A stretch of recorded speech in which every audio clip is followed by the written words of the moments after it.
गर्मी की छुट्टियों के दौरान राम और उसके दोस्त राजू और मोहित ने जंगल में घूमने का प्लान बनाया। उन्होंने बहुत सुना था कि इस जंगल में कई रहस्यमय कहानियां हैं। गांव के बुजुर्ग बताते थे कि इस जंगल में बहुत साल पहले एक गांव था जो अब खंडहर बन चुका है और वहां भूतों का निवास है। लेकिन राम और उसके दोस्तों को इन कहानियों पर यकीन नहीं था। वे जंगल की रोमांचक यात्रा पर निकल पड़े।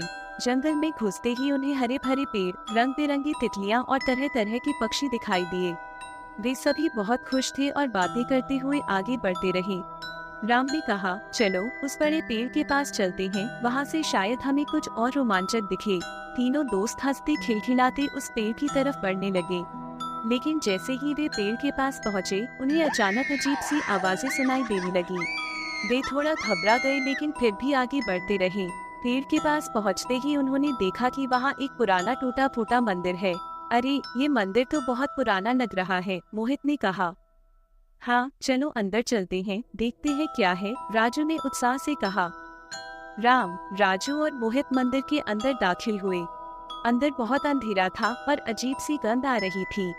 जैसे ही वे आगे बढ़े, उन्हें दीवारों पर पुराने चित्र और मूर्तियां दिखाई दी।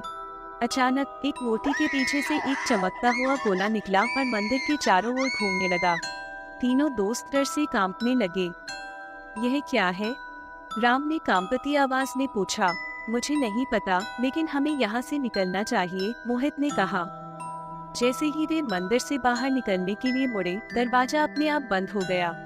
तीनों घबराकर दरवाजा खोलने की कोशिश करने लगे, लेकिन वह नहीं खुला।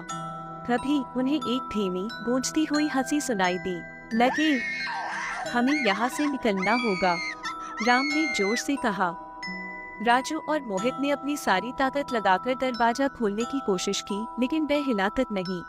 तभी राम को याद आया कि उसके दादाजी ने एक बार बताया था कि इस मंदिर में एक गुप्त रास्ता है जो बाहर जाता है। उसने चारों ओर देखा और एक छोटी सी खिड़की देखी।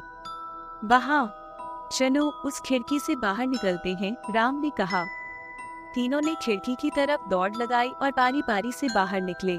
जैसे ही वे बाहर आए, उन्होंने देखा कि जंगल में अंधेरा छा चुका था और हवा में एक अजीब सी ठंडक थी। वे भागते हुए जंगल से बाहर की तरफ दौड़े।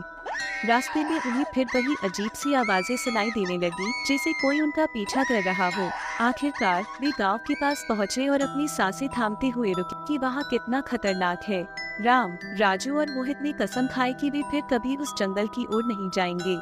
उनकी यह भयानक याद हमेशा उनके मन में एक डरावनी कहानी के रूप में बसी रहेगी।